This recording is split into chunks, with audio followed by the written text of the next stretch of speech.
आज हम आपको बताएंगे क्या, त्रिकोणमिति के बारे में। त्रिकोणमिति है क्या, तो हम इसके लिए इसी से आपको समझाते हैं पहले कि होता क्या है। तो इसको अलग कीजिए, इसको अलग कीजिए और इसको अलग कीजिए। तो देखिए का मतलब होता है तीन, का मतलब क्या होता है, तीन होता है। और कोण का मतलब जो होता है एंगल, जो चिन्ह होता है कोई भी भुजा या कोण में जब देखिएगा त्रिभुज बनता है तो उसमें एक कोण रहता है, उसी को कहते हैं कोण, एंगल होता है।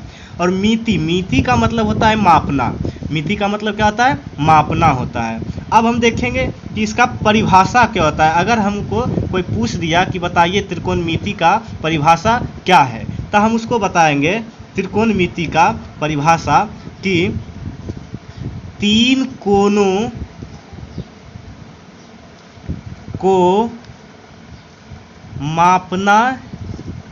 मापने वाला ही त्रिकोणमिति कहलाता है।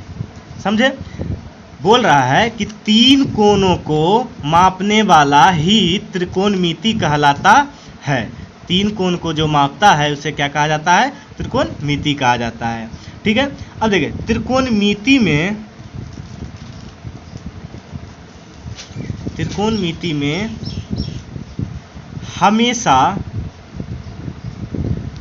समकोण त्रिभुज होता है। हमेशा कौन त्रिभुज होता है, तो समकोण त्रिभुज।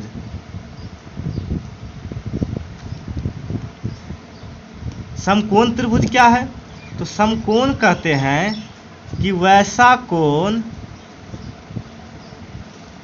जिसका मान 90 डिग्री हो, वैसा कोण जिसका मान 90 डिग्री हो उसे समकोण त्रिभुज कहा जाता है। जैसे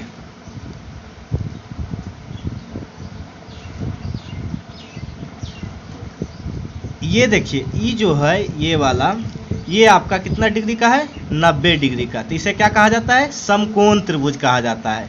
इसका नाम भी रख सकते हैं ABC, अपने हिसाब से जो मन है उसको।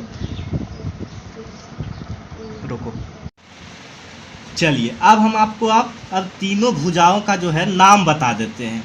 नाम क्या है, नाम ये जो है इसको बोला जाता है लंब, इसको लंब बोला जाता है। और इंग्लिश में बोला जाता है परपेंडिकुलर,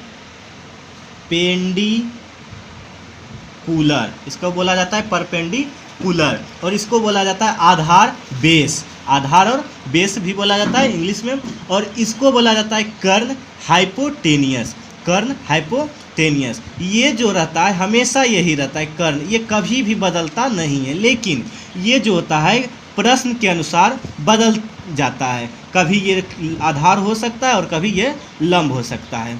अब हम देखेंगे कि त्रिकोणमिति में कितने पद होते हैं।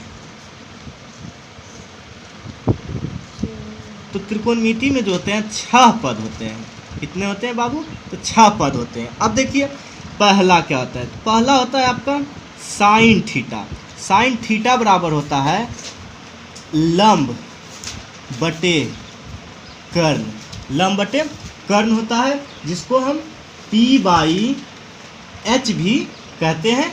ठीक, और दूसरा होता है कॉस थीटा, जिसको बराबर होता है आधार बटा कर्ण, इंग्लिश में B/H भी याद कर सकते हैं। तीसरा होता है आपका tan थीटा, उसका बराबर होता है लंब बटे आधार, इसको आप P/B भी याद कर सकते हैं। cot थीटा बराबर होता है आधार बटे लंब, इसको हम B/P बताते हैं। cot थीटा के आगे कि sec थीटा होता है, तो इसका मतलब बराबर जो होता है क्या होता है,